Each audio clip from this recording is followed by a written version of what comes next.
जय जगन्नाथ आउ गोटे एम्प्लॉयमेंट न्यूज निजुक्ति खबर आपण मानक पाई जदि आपण 2025 मसीह भारतीय नौसेना जोगदे भारत मार सेवा करने चाहूँगी सुवर्ण सुजोग भारतीय नौसेना तरफ सिविलियन निजुक्ति विज्ञप्ति आसी जाइछि। आपण देखिपारुथिबे एटा तार official notification.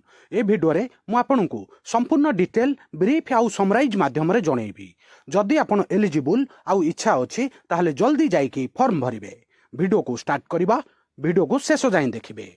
Indian Navy civilian tradesman skill recruitment 2025 notification out apply online for 1266 post.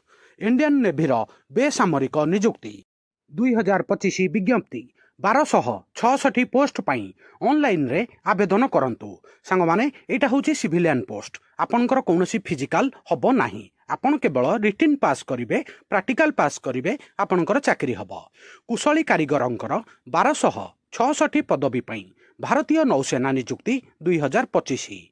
ITI 10म पास करिथिबा प्रार्थी माने ऑनलाइन माध्यम रे आवेदन करि पारिबे। ऑनलाइन आवेदन 13/8/2025 रे ऑफिशियल साइट एक्टिवेट हबो। 13 अगस्त 13 तारिख रु ऑफिशियल वेबसाइट एक्टिवेट हबो। आवेदन करिवार शेष तारिख होची 2 सेप्टेम्बर 2025।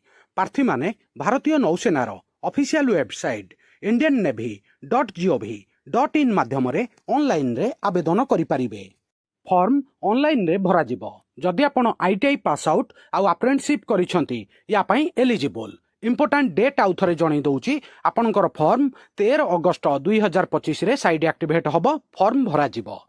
फॉर्म आवेदन करिवार शेष तारिख 2/9/2025। 2 सेप्टेम्बर पूर्वरु आपण फॉर्म भरि नेबे।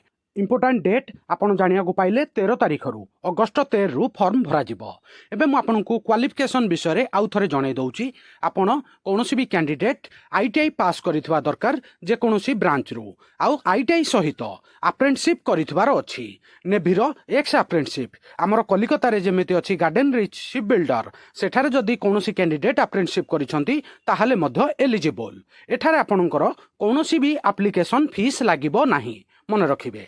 आउ एज क्राइटेरिया विषय रे जणै दउची। आपनकु मिनिमम बयस 18 वर्ष होइथिबा दरकार। मैक्सिमम एज अछि 25 वर्ष।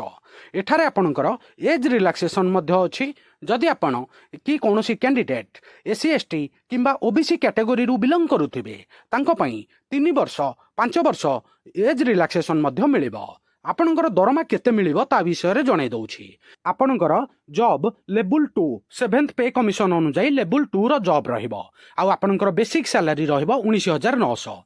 आउ बाकी सब एक्स्ट्रा अलाउंस मिसै सारला परे आपनको जॉइनिंग हो स्टार्टिंग रो 40,000 इन हैंड आसीबो। ठीक अछि, बुझी पारिथिबे। एबे पोस्ट विषय रे आउ थरे जणै दउची। स्किल्ड ट्रेड्समैन आउ टोटल वैकेंसी अछि 1266 टा। ऑल इंडिया लेवल ले कौनसी भी एप्लीकेशन फीस नाही। खाली आपण आईटीआई पास करिथिबे, अप्रेंटिसशिप करिथिबे जदि या पई एलिजिबल। केवल रिटिन पास कले आपनकर चाकरी हबो। एठारे कौनसी फिजिकल नाही। आपण जदि फिजिकल हैंडिकैप कैटेगरी रु मध्य बिलोंग करूथिबे ताहाले भी मध्य एलिजिबल। ठीक अछि, बुझी पारिथिबे। Interested candidate can read the full notification before apply online. आपण फॉर्म भरिया पूर्वरु आउ गोटे थर ऑफिशियल नोटिफिकेशन टाकू पढ़ी नेबे। जहाँ जहाँ मेन पॉइंट थिला मु आपनकु ए वीडियो रे ब्रीफ आउ समराइज माध्यम रे जणैली। जदि भी कौनसी डाउट आसे मते कमेंट माध्यम रे क्वेश्चन पचारिबे, मु आपनकर डाउट क्लियर करि देबी। वीडियो को लाइक करिवे। समस्त सांगसाथी प्रत्येक ओडिसा रो आईटीआई पास आउट होइथिबा छात्र छात्रींग पाखकु निश्चित रूपे शेयर करिवे। नुआ थिले वर्ल्ड अफेयर मधु जीके ओडिया चैनल को सब्सक्राइब करिवे। सबुदिन important GK, current affair, sports affair, world affair, employment news notification आपनकु एठारे मिलिथाय। वीडियो देखिथिबारु बहुत बहुत धन्यवाद। जय जगन्नाथ, जय हिंद, भारत माता की जय।